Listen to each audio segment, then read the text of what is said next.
Frost of heights. You're not alone on Everest. The presence in the death zone.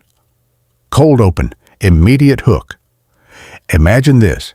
You're standing at 26,000 feet. The wind is slicing through your suit. Your oxygen is running low. Your body is shutting down. You're alone. And then you hear footsteps behind you. Not the wind, not the ice. Footsteps. You stop. They stop. You turn around. No one is there.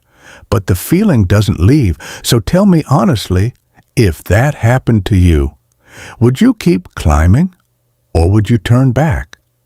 Type it in the comments right now, because what comes next is even stranger. 1. The pattern. No one can ignore. Over decades, climbers from different countries, different expeditions, different years have described the same thing.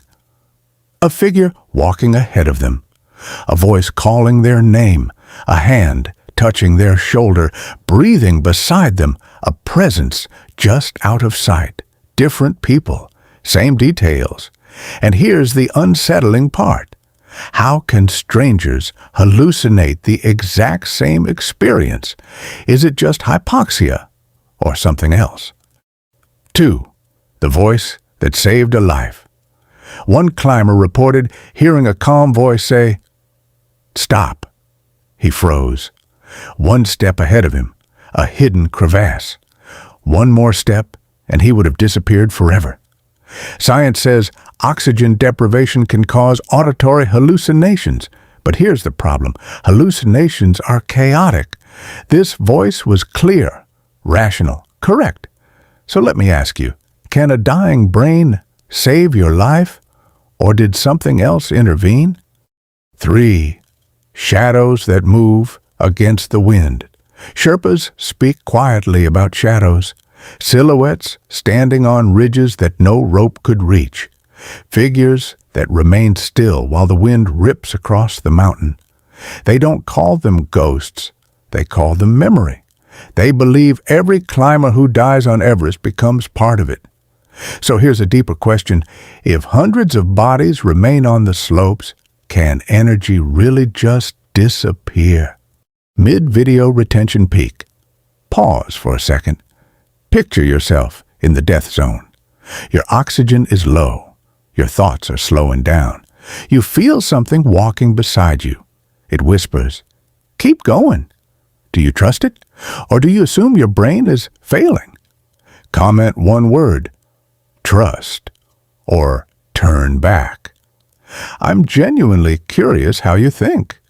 Ice Cube 4, the third man factor. Psychologists call it the third man factor. It has been reported by polar explorers, astronauts, shipwreck survivors, soldiers in extreme combat. A presence that appears during life or death situations. A companion created by the brain to prevent panic. But here's the mystery. On Everest, the presence often knows the safest route down. How? Why would a hallucination guide someone correctly? 5. Night above 8,000 meters. Night on Everest is something else.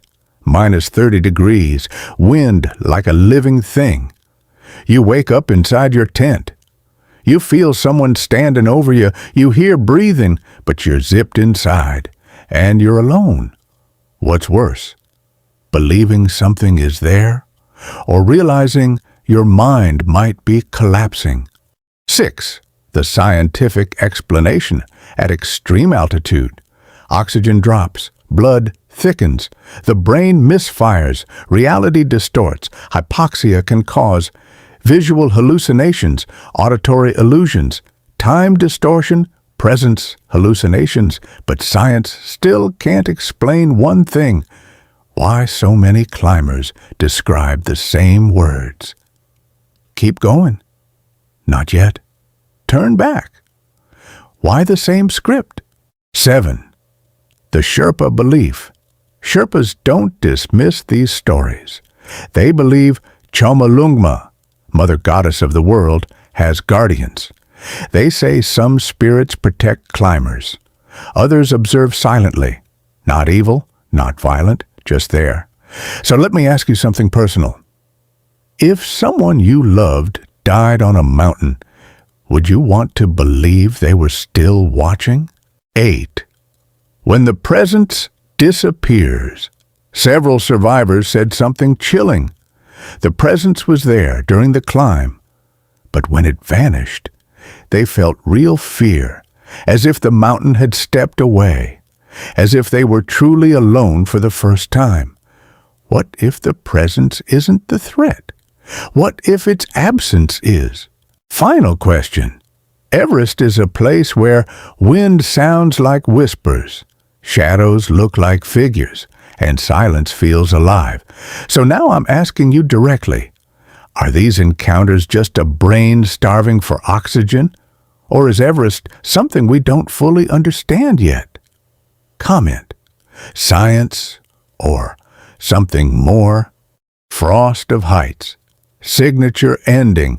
If this story stayed with you, if you felt the cold through the screen, stay with me. This is Frost of Heights, where the mountains speak, and sometimes they answer.